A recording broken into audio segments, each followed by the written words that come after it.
On this day, Frieren took on yet another routine commission cleaning a statue of a hero. But unlike the countless statues of Himmel she had tended to before, this one depicted an unfamiliar older man. From Frieren, Stark learned that this was the so-called Southern hero, once hailed as the strongest human alive. This Southern hero had accomplished what few dared imagine. In just 1 year, he single and crushed the Demon King's frontline forces and advanced all the way to the northernmost edge of the northern plateau. There, he was ambushed by the Demon King's most trusted aide, Heiter, the so-called All-Knower, along with all 7 members of the 7 calamities. He then surrounded 8 to 1. The Southern hero fought valiantly, slaying 3 of the 7 calamities before perishing alongside Heiter.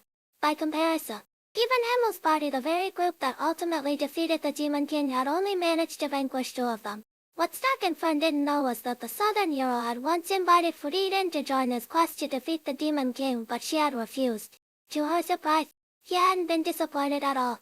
He revealed that he possessed the power to see the future, and had long foreseen his own death on the northern plateau.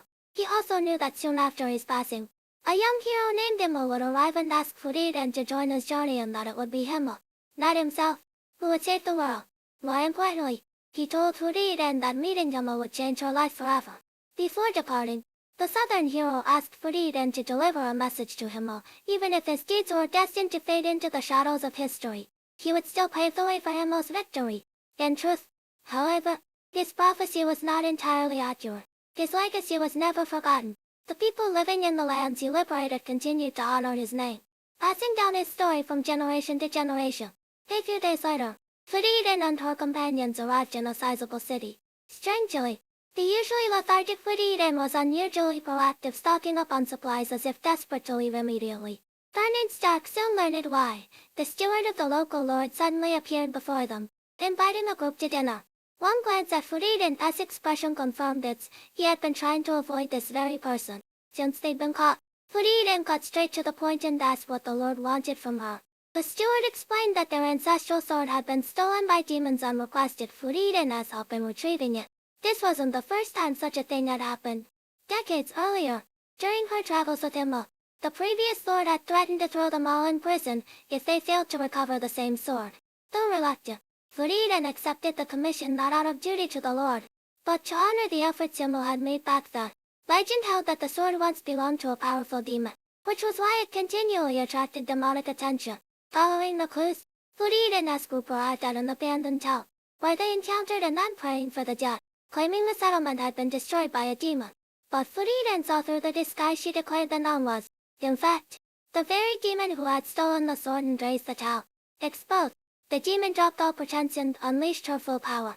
Despite her formidable strength, she stood no chance against Frieren. Fern and Stark was swiftly defeated. After returning the sword to the lord's estate, the group decided to rest briefly before departing the city.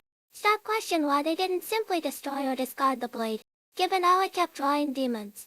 Frieren explained that demons, upon obtaining such a weapon, couldn't resist showing off their newfound power. The ruined town was proof enough. Over time, protecting the sword had ceased to be just the lord's burden.